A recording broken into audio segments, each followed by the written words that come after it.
كرة اللعب في مكان سليم، هذه عرضية فالدين، الله ركز فالدين، توني اقول لو ركز فالدين راح يسجل. مباراة قوية، الادريس يتقدم،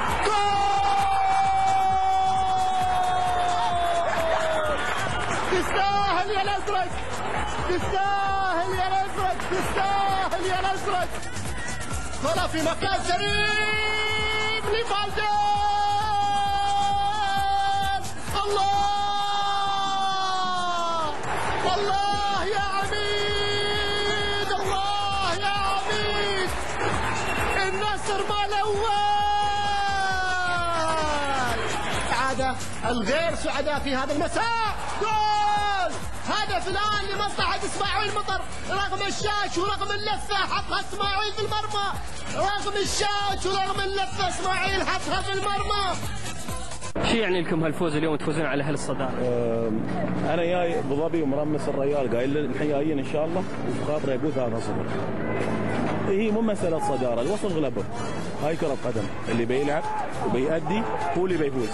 اليوم الوحده ما سوى شيء، ممكن لان المدرب بيبي مسكر عليهم يلعب 5000 جنيه، مسكر عليهم الاجنحه وما خلاهم يلعبون ممكن، لكن الوحده ما سوى شيء اليوم، ما سوى اي شيء. والنصر ليش سوى هذا كله اليوم؟ انا بقول لك شيء واحد، ان المدرب غير الخطه وحط ناس، يعني مثلا عندك عدنان المدرب القبلاني، مع احترامي للمدرب قاير، المدرب قاير ما مدرب زين لكن ما كان موظف اللعيبه. شو بتفيدكم هال3 نقاط وهالفوز اليوم؟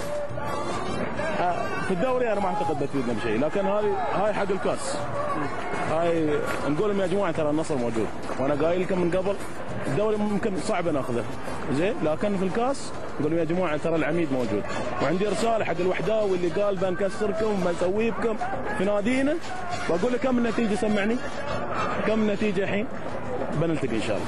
الحمد لله والله الحمد لله الشباب ما قصروا، ونحن مشكلتنا اصلا اساسا كانت في المدرب تغير، والحمد لله شوف الروح ردت، فايزين على الوحده، بطل الدوري في ملعبه 3-1. شو تعني لكم هال3 نقاط؟ طبعا 3 نقاط غاليه، يعني طبعا جاي من دبي لهنا، والحمد لله الشباب ما قصروا ودوا اللي عليهم واكثر، صراحه يستاهلون. انا بقول شيء واحد بس، ان النصر صراحه رد بروح بهالمدرب. انا المدرب القبيس عذر على الفريق معنوي، لكن الحين بهالمدرب يثبتونه، وان شاء الله النصر يرد ان شاء الله الكاس.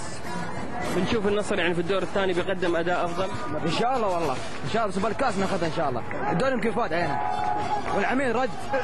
تبديل الجهاز الفني الجديد وارتياح اللعيبه حق الجهاز الفني هو اللي انعكس ملعب.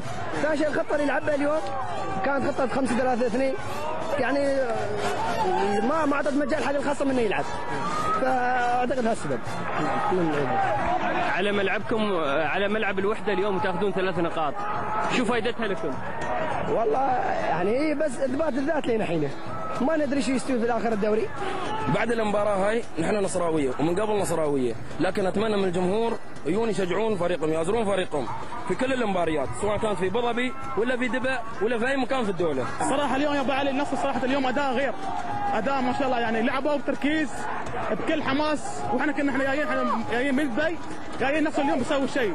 الحمد لله صار الحين فايزين نتيجه حلوه، غلبناهم كل واحد غلبناهم، هم يو عدنا وتعادلوا ويانا واحنا غلبناهم فرضهم، عشان يعرفون العميد عود، العميد عود، وان شاء الله